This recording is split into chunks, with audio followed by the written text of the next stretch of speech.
We can start. We will. All right. Good afternoon, everyone. Thanks for coming. I appreciate you hanging out to the end of day 3 of Secure West Virginia. I'll stand in frame here so it helps a little better. My name is Ted Corbeill. I'm a retired Marine Intelligence Officer, and now I'm a Security Effectiveness Advisor with Veridin. In the military, my job was to provide timely, relevant, and accurate data to drive decision-making to mitigate risk to military operations. Now with Veridin as a cybersecurity effectiveness consultant, we do the same thing, provide data to mitigate risk to business from cyber. So a big part of military transition is being able to adapt what you did in the military and explain to people the applicability of it in the civilian world. So today we're going to discuss Counter IED tactics and how you can adopt a preemptive, aggressive mindset to go ahead and get left of boom.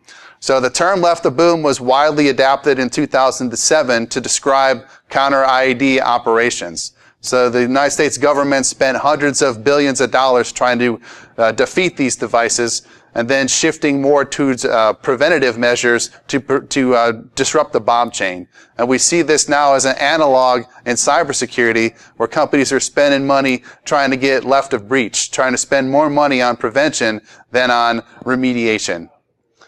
So a lot of people in this room I recognize are probably more technical than me, so you might not hear a lot new in terms of security, but I guarantee you will hear it in a new way.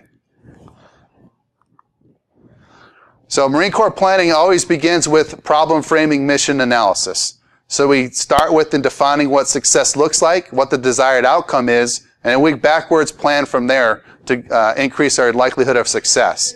With cybersecurity, the mission is to protect our critical assets.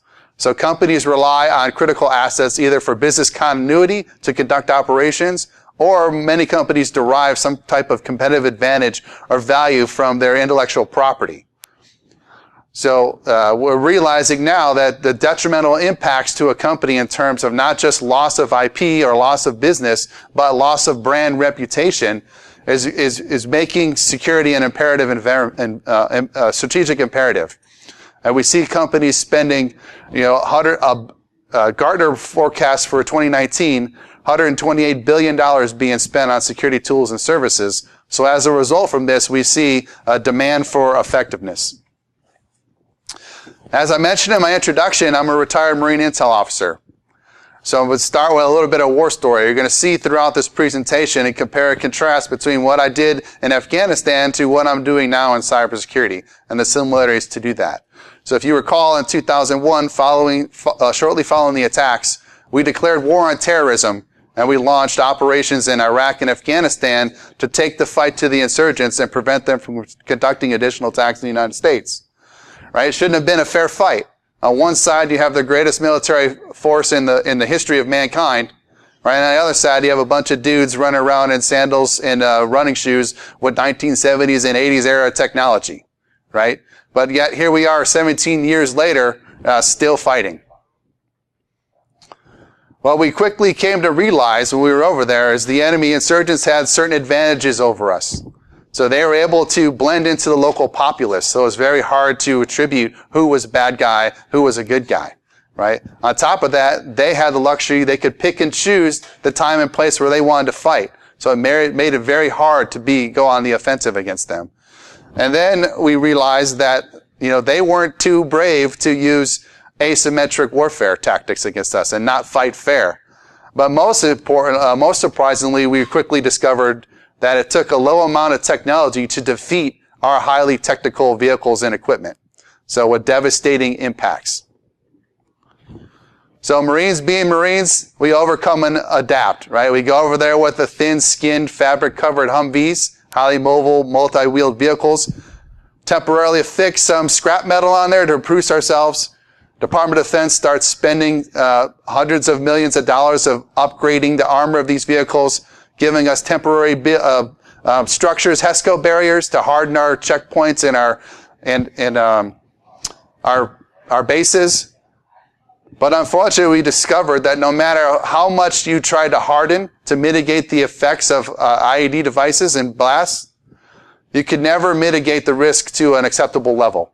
right? No matter how hardened you put a vehicle, the squishy Marines inside get dead nonetheless.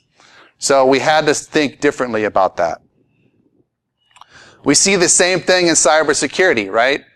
Companies are spending hundreds of millions of dollars on a variety of cyber tools to try to harden, right? I call them, cyber HESCO barriers here. So you do everything from firewall to proxy servers to DLP to IDS to antivirus. Lots of software, and yet we realize, as with IEDs, it's not effective, right? You saw this last year with Equifax.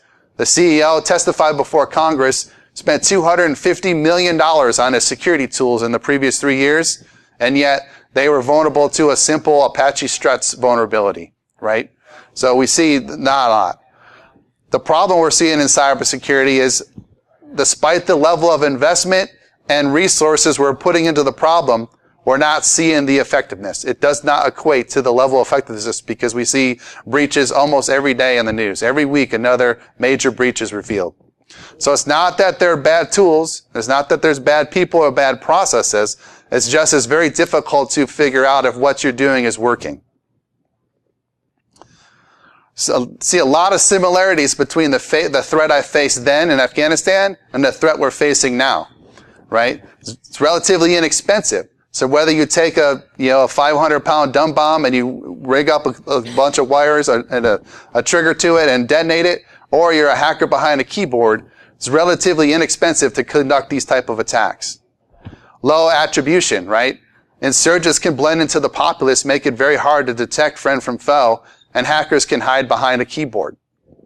It's very easy, relatively easy to do, right? Because simplistic tactics and technologies can have detrimental impacts, even against the greatest defenses.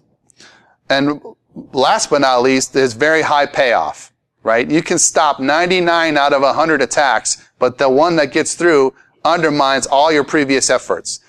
And the amount of level of effort and investment that goes into an attack, does not equate to the level of impacts and the effects of a successful attack. So very, very challenging.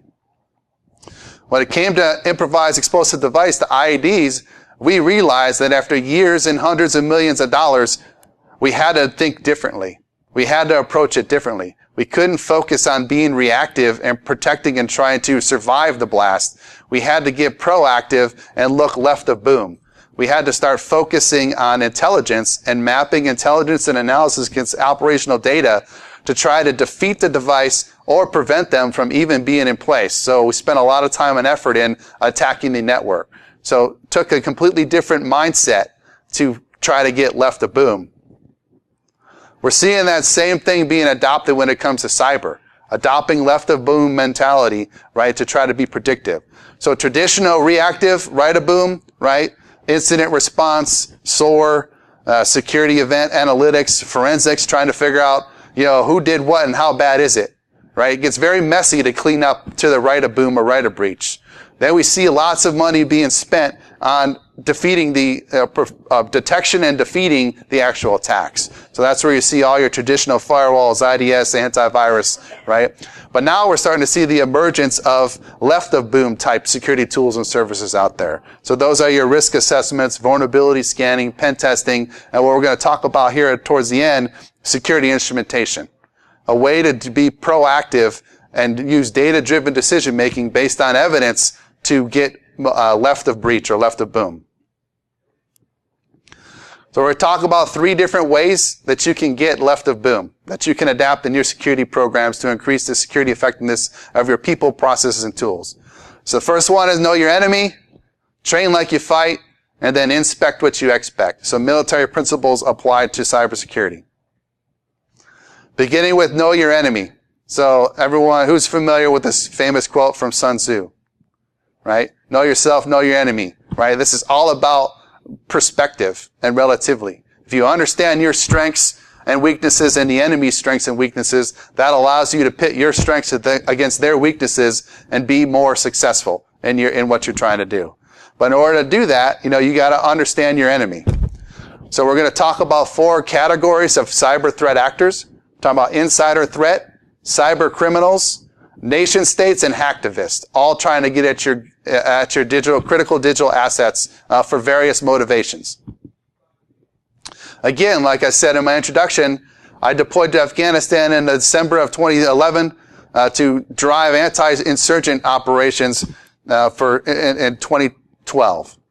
And when I got to Afghanistan, I went there primarily thinking I was going to be fighting the Taliban insurgents, but I quickly discovered there was a number of threat actor groups interfering with our ability to conduct our operations. And they match up well to the threat actor groups we see in cyber. Insider threat from the Afghan army, right? Hacktivists, so we have criminal drug networks out there, Taliban insurgents, and then nation states we had to deal with. All various threat actors trying to undermine our ability to accomplish our mission. The first threat actor group we're going to look at, insider threat. So whether it's your grandmother who continually clicks on phishing emails, or your Uncle Johnny who's just sick of being a dull boy, right? These are very devastating attacks with demoralizing impacts and very difficult to defeat, right? And it's because most of our defenses are faced outward and not inward, so they're a challenge. When it comes to insider threats, we generally see three types. You see the careless insider. So we heard yesterday in the cyber insanity training that no matter how much security awareness training you put someone through, they're still going to have weak passwords. They're still going to write it down and stick it on their monitor and post selfies of themselves with their password credentials in the background, right? They're still going to put a bunch of data on a thumb drive and lose it, right? Unencrypted data. They're still going to send data to the wrong person unencrypted over email, right? Careless insiders is the bane of our existence. Then you got malicious insiders. Someone who might be an insider, became disgruntled or compromised, and they're going to attack you and try to steal your data. And the last category is masquerading insiders. These are the people that are not truly insiders. They just get access to you, to your systems, or to your things. And they could be people or malware. So in Afghanistan, we went over there thinking that our primary threat was going to be Taliban insurgents. But we quickly discovered when I got there that insider attacks, literal insider attacks from the Afghan army, was the greatest threat and rising. So just imagine the frustration when you're over there deployed with the mission of handing over security operations to the Afghan army so we could set the conditions for the safe withdrawal of U.S. Marine forces in the region, and they're attacking us. That's the largest amount of incidents we had was from them. Right? Because at that time, if you recall, 2011, Obama had announced the reduction and withdrawal with an official date of when we were going to be gone. So every single one of these attacks, no matter how small or insignificant they may be, they supported the Taliban narrative that they were driving us out of the country. So it's very detrimental to our brand image, right, from these insider attacks. We see the same thing in business world, right? Insider threat can have detrimental impacts on your brand image. Just look at the hit the stock price that Tesla took earlier this summer when reports came out that they had an internal saboteur. Right? Allegedly, an employee was passed over for promotion, became upset, so he sabotaged the manufacturing operating system on the Tesla 3 production line, resulting in a hit to the stock price. So does anyone know why the stock spiked? The stock price spiked on August 7th. So Elon Musk tweeted out that he was going to take the company private, right? But that opened up a whole nother can of worms for them, didn't it, right? Not to mention smoking weed with Joe Rogan. Yeah, lots of things. So to me, that's a careless insider, right? The double insider whammy they took to their brand reputation. So insider is a huge problem. The next category we're going to look at are cyber criminals. So unlike insiders, these guys are in it for the money, right? Various types of criminal insiders. So yeah, insiders could be nation states, might be these other threat groups we're going to talk about, may be motivated by money, but we're going to talk about them separately. But for these purposes, cyber criminals are hard to defeat because they're motivated by money. And more than that, they're challenging to defeat because we have to abide by laws and regulations and governance, and they don't. So it's extremely challenging to try to defeat someone who's not fighting fair. So we generally see professionals, right? Well-resourced, well-trained, well-maintained, motivated by money. You see mules who could be in the middle. They might be participating in various activities out of naivete or ignorance, not even realizing that they're laundering the illegal proceeds from illicit activities. And then you see the youthful getaways, lots of them here this weekend, right? Learning their skills. They're in it for the thrill. They're in it, their curiosity. They're in it for prestige, right? Not necessarily in it for nefarious reasons, but they could still profit from it and learn the skills to become true cyber criminal professionals. So in Afghanistan, a quick geography lesson. So in Afghanistan, it's primarily mountainous. So you have the Hindu Kush Mountains in the northeast, gradually scaling down to desert conditions in Helmand Province, which was our area of operations in Afghanistan. Right? So why on earth would anyone care about this piece of arid desert? Does anyone know? Poppy. Right? So it turns out that the United States, from 1949 to the Soviet invasion of 1979, were supporting the Helmand River Valley Association, mirrored after the Tennessee Valley Association. And they've had multiple improvement projects. They built a series of dams and canal systems to increase the fertility of the farmland in this area along the Helmand River. Because in this area, the Afghan tribes are primarily subsistence farmers. So as they try to build up the infrastructure in here, they try to increase crop yields to support the population. But it turns out, like someone said, what do you think the number one crop grown in Helmand Province is today? It's poppy, right? And why does anyone care about poppy? Right? Yeah, it's not to supply you with the world supply of poppy seed bagels, right? Right? It's because the sap from the poppy plant can be converted into opium. So what we saw here is multiple, criminal activities around the illicit drug trade, right? Multiple factions fighting over that and disrupting our ability to do our operations, motivated by money. So it was the criminal patriot network. It was the insurgents themselves that were trying to fund their insurgency with illicit drug money, because insurgents don't fight for free. And then in some cases, even Afghan officials were over in it. So it can have detrimental impact over your ability to conduct your operations. We see the same thing with corporations, right? We just saw earlier this year, HBL have impacted their ability to operate when a hacker, allegedly Iranian hackers, hacked into their system and stole unaired videos of episodes, an unaired script of Game of Thrones, right? Various personal data of executives and the such, and demanded, $6 million in Bitcoin ransom, or they would leak this stuff out on the internet. So they started doling it out in there. So, but we all know that it takes more than just a few hackers to take down a Khaleesi, right? So Game of Thrones finale still had its greatest ratings records ever. The next group we're going to look at are hacktivists, right? So they're not motivated by money. They're motivated by a social agenda, trying to fight social injustice or some kind of a political agenda. So to me, terrorists and hacktivists are the same, right? They're both motivated by political or social agendas, just their tactics differ, with insurgents preferring violence or the threat of violence, and hacktivists using the subversive use of computers, right, to accomplish their goals. Very difficult, so in Afghanistan, the problem we were facing there was Taliban. So the Taliban were an Islamic fundamentalist group that were trying to influence and gain control over the populace in Afghanistan to promote their religious beliefs. And they used violence to control the populace to remain in power. And I don't know if anyone saw the Wall Street Journal article in September of this year showed that after 17 years, billions of dollars and thousands of lives, they still control a majority of the country of Afghanistan. So it just shows you how much little effort and intimidation it could take to maintain control over and promote your social agenda. And we see the same thing in cyber with hacktivists. So one of the most well-known groups is Anonymous.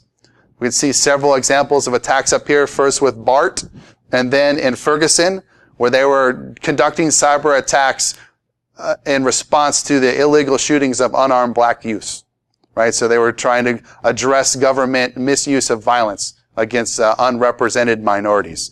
So it took very little effort to do cyber attack to get massive social media coverage and news coverage to promote that messaging, right? So very difficult to prevent. Last but not least, nation states. Does anyone know what this picture's from? That's from North Korea. From the interview, right? Yeah, the interview. And what happened to Sony? Got hacked. Yeah, they got crippled, right? So they got severely crippled by allegedly North Korea hackers, right, that were trying to prevent the release of this film, right? So nation states are well resourced. So we see many countries are adding cyber forces to their traditional military structure. But, like we heard earlier with some of the presentations around legal issues, right, international wars and treaties do not address cyber warfare. So as a result, most of these countries are conducting these activities surreptitiously to avoid attribution. So it's very difficult to tell who's doing it. So in Afghanistan, it was no secret that Iran and Pakistan were openly supporting the Taliban insurgents to counter our efforts there. Right? So there's no better example in Helmand province than the village of Baram Shah on the southern border. So this village actually crossed the Pakistan-Afghan border. So part of the village was in Afghanistan and part of it was in part was in Afghanistan, part was in Pakistan. And there was a bunch of illicit ammunition and troops coming through that, insurgent forces flowing through that village into our area of operations. We conducted several operations against the village, but we always had to stop north of the line because international treaties prevented us from conducting any offensive operations in Pakistan.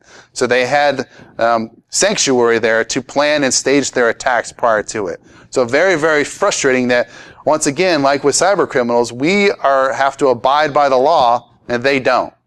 Right? So very frustrating to not being able to retaliate against someone because of an arbitrary line on the ground. Does anyone think of another example of someone that's extremely frustrated by not being able to retaliate because of an arbitrary line on the ground? Right? This poor guy, right? This poor dog, Foghorn Leghorn, right? Right, so I'm not saying that the Taliban are big Looney Tune fans, and I'm not saying that Warner Brothers supports the Taliban. I'm just saying I can't help but notice the similarities here, right, between exploiting an arbitrary line on the ground to pretend retaliation. So when it comes to cyber in the civilian world, we had the FBI agent here on Friday talking about China deliberately investing materials into stealing our intellectual property. And here's an example from 2011 when American superconductor was crippled by Chinese theft of their IP. So they had contracted with American superconductor for $600 million contract to get these wind turbines and the operating system that controlled the wind turbines. And when they couldn't reverse engineer the software that controlled them, they hired a Serbian contractor to that company to steal it from them. And as a result, they lost that contract. They started selling the Chinese version of American superconductor turbines, and it resulted in half the employees being laid off and $1 billion lost in revenue and shareholder value.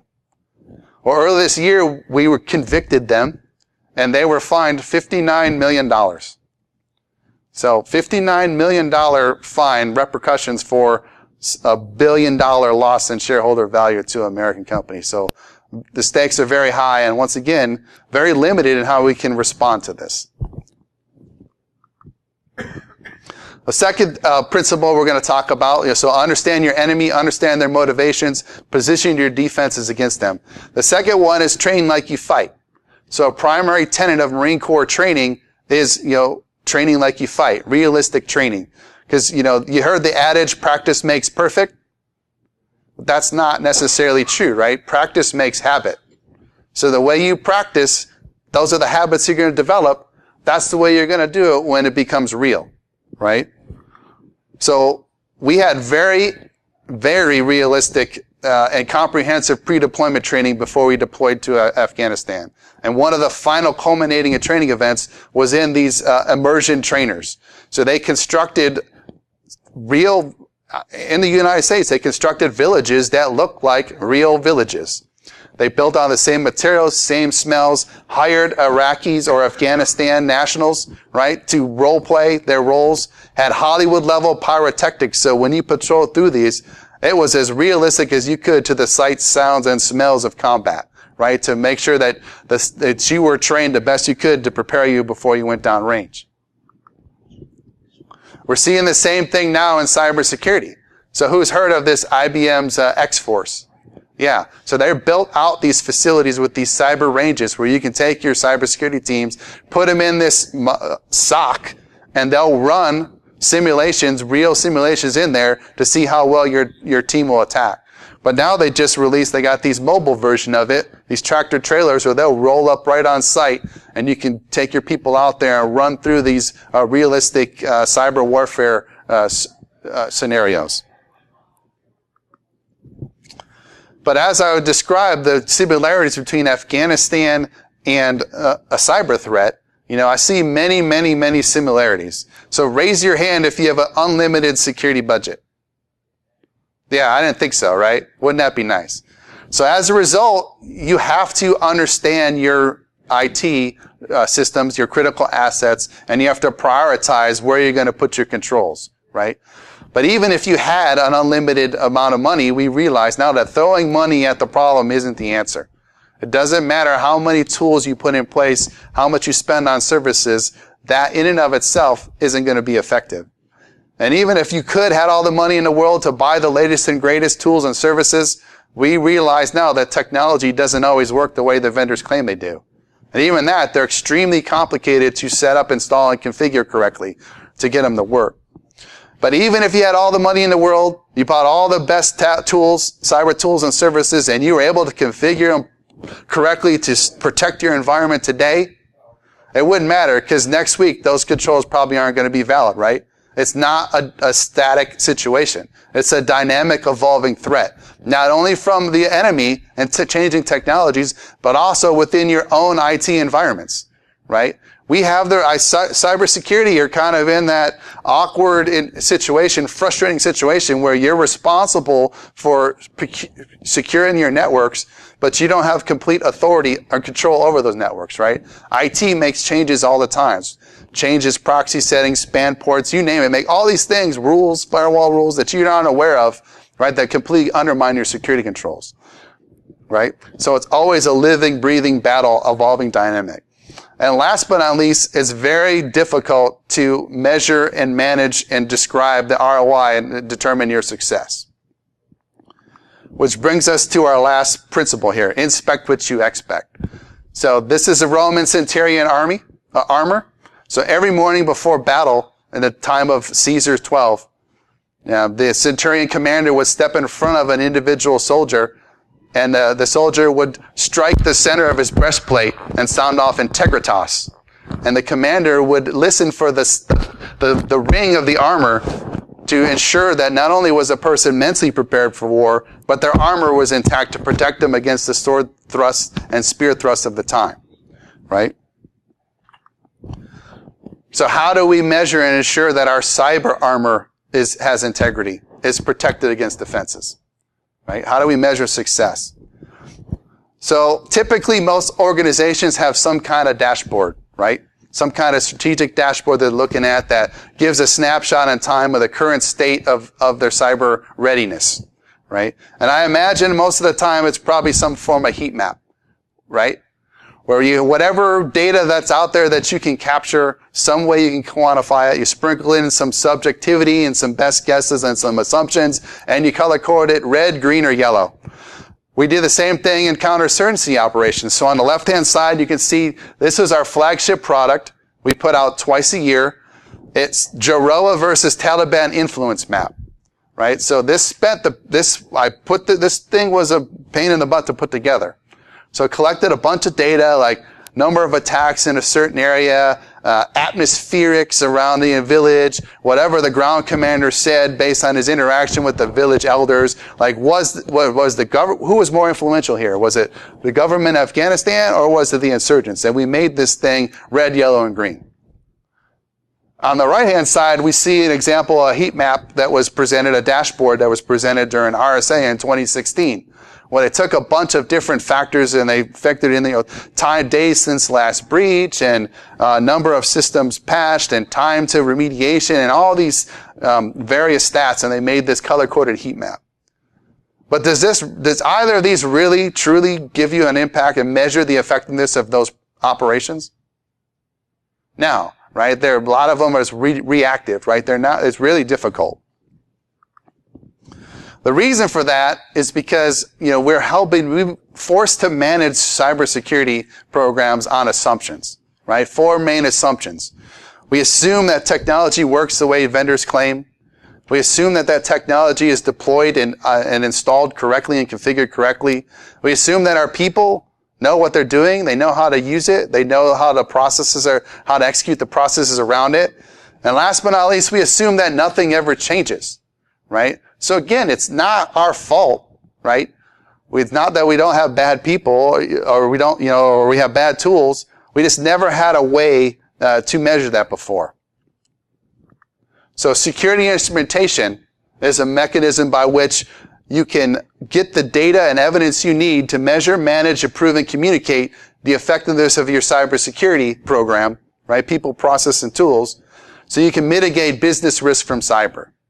So this isn't something new. It's completely different. A completely new way to think about security. So security implementation will provide you the evidence you need to validate your existing security controls and identify those gaps. And then it provides you the evidence you need, the data you need to prescriptively tune those devices and optimize your security tools so that you can close those gaps. And then it allows you to get that information to know and validate that those fixes that you made improved your security controls. And then you can automate it through security instrumentation to continuously validate that those controls are working and notify you if something changes. But last but not least, security instrumentation gives you that quantifiable data and evidence you need to communicate that effectiveness to the non-technical security folks in the business side to justify investments and to calculate the ROI on the spend in your computer program, on your security program. So how does it work? It works 2 major components. So you have the security effectiveness brain in the middle. So this is the one that's going to run the test behaviors. It's going to collect and collaborate all that data, and it's going to produce those quantifiable evidence-based reports and dashboards. It integrates with two things. It integrates with the sensors that you're going to deploy throughout your environment that are going to run the attacks and feed that data back into it. But it's also going to integrate with your technology stack, with your SIM tools and all your different attacks, so it can trace those event logs and figure out how they responded to an attack. So here we got a typical network with various business zones and segments. You got all your security tools deployed and configured in there in line to protect you, right? Your digital cyber HESCO barriers in place to protect you against attacks. So here's where security instrumentation gets cool. So you identify one of the sensors as the attacker and one of the sensors as a target. So because it only attacks itself, you can safely run live attacks in your production environment because you're not attacking your systems, you're not attacking your tools, you're only attacking the security instrumentation itself. And because it acts as both the attacker and the defender, there's no false positives.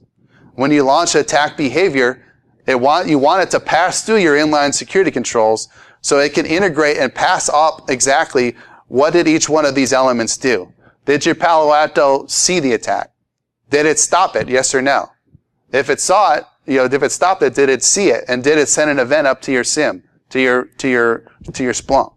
Did Splunk receive the message? And if it received it, was there a correlated rule that triggered an alert so a human analyst saw it? Because if a human analyst saw it, there's a good chance that you're not protected, right? If you don't know you're under attack, then there's not much you can do about it. And then it qualifies that up and gives you those reports that show exactly how well your controls are working. So, told you that it's a dynamic threat. Cybersecurity is a continuously evolving process. So security instrumentation allows you to continuously improve that cybersecurity. It lets you test and control the effectiveness of it. It gives you back that quantifiable data that lets you optimize and rationalize your security tools.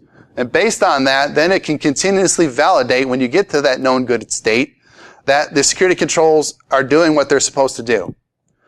And last but not least, through this entire process is given the data that you need to clearly communicate and understand the cyber risk to your business, how well your security program is doing. And as things change, and as the threat evolves, and as you introduce new tools or processes in there, you just keep going round and round with security instrumentation. It gives you the evidence you need to drive those conversations from a business perspective. So it can deliver effectiveness of evidence of effectiveness across your people, processes, and tools. So you have a level of maturity where you start with an assumption-based reactive thing, and you can leverage security implementation to do basic breach and attack. So you can launch attacks and see how your controls react and get the evidence that you need. Not only was it successful, blocked yes or no, but then trace the entire event flow and how your entire tech stack, security stack reacted to that threat. But as you start using that, leveraging that data, now you can start optimizing and fine-tuning your security tools to increase the effectiveness of those tools themselves. And once you've got the security tools optimized, now you can start leveraging the evidence from security instrumentation to improve your people and processes. So it can be a force multiplier for your red team or your pen testing team or your blue team to leverage some of this automation through security implementation to continuously validate. And as you mature and get your people and processes more improved, now as you get the evidence to clearly communicate the effectiveness of your program and the ROI on your program, now you can mature up to the top where you can start doing this and tying it to strategic business objectives. Right? Whatever the business is trying to do, if you're a technology company and or a pharmaceutical and you have this new drug getting ready to come out in development, and that is paramount to the strategic growth of your company, then you want to make darn sure that your security tools are designed to prevent that loss of IP. Right? So security instrumentation is a way to allow you to become advanced from a assumption-based reactive security program to an evidence-based proactive security program and be truly measured. So as an intel officer, it was my job to provide timely, relevant, and accurate information to drive operations. Right? Now I see in corporate America the same demand for evidence when it comes to cybersecurity. So every other business element with the business function within your corporate organization, they rely on KPIs and metrics to measure and optimize and improve, right? Why shouldn't cybersecurity be the same? Right? Security instrumentation can allow you to elevate your cybersecurity programs into a data-driven business function just like everything else in the organization. So during this talk, we talked about 3 different ways that you can get left of breach. By knowing your enemy and orienting your strengths against the known enemy attacks, actors, weaknesses. Training like you fight by leveraging cyber ranges to do realistic training and improve the quality of your training. But finally, inspect what you expect, right? Leveraging data, leveraging security instrumentation to give you the evidence you need to transform and elevate cybersecurity to an evidence-based, data-driven function and remove assumptions, allowing you to prove security works. So I'd like to thank you all for attending today. Like I mentioned in my intro, hopefully by sharing my military perspective and some of these best practices, it allows you to think a little bit differently about security. So hopefully I kept my promise that although you might not have heard too many things new, hopefully you heard them in a new way. So before I wrap up, I'll be happy to answer any questions that anyone might have. Sir? With you coming from the military and probably going through, like you said, you had the ODA loop in there, and then looking at other military operations and all that stuff, going through cyber kill chain, things like that, like U.S. Army doing like feed, and how do you see a lot of those military components coming from quickly being able to disseminate and understand and get in the incident response process. But there's a lot of different ones, even just within the U.S. military as well as other types. How do you see that orchestrating all the way into our automation and incident response? Yeah, I mean, so your question was, how do we see other military best practices being further introduced into cybersecurity practices, right?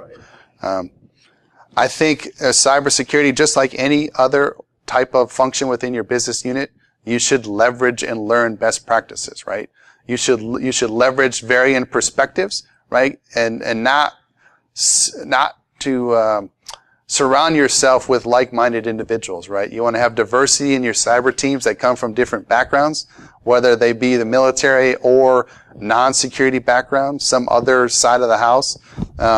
So you get that varying, diverse ideas coming in to optimize your security processes and leverage that through tools, right? So tools in and of themselves aren't the answer, right? At the end of the day, it's going to be about people. Tools are, automation is a way to help quickly process some of this, because we see the volumes of data that are being collected now from a lot of these security tools, from firewalls and SIEMs, that a human being cannot process. So you need some of these tools like a SOAR to do some of that automation and add that context to it and elevate that to a level where it involves where it's significant enough to invest a human resource in looking at the problem. So there's lots of ways to leverage technology.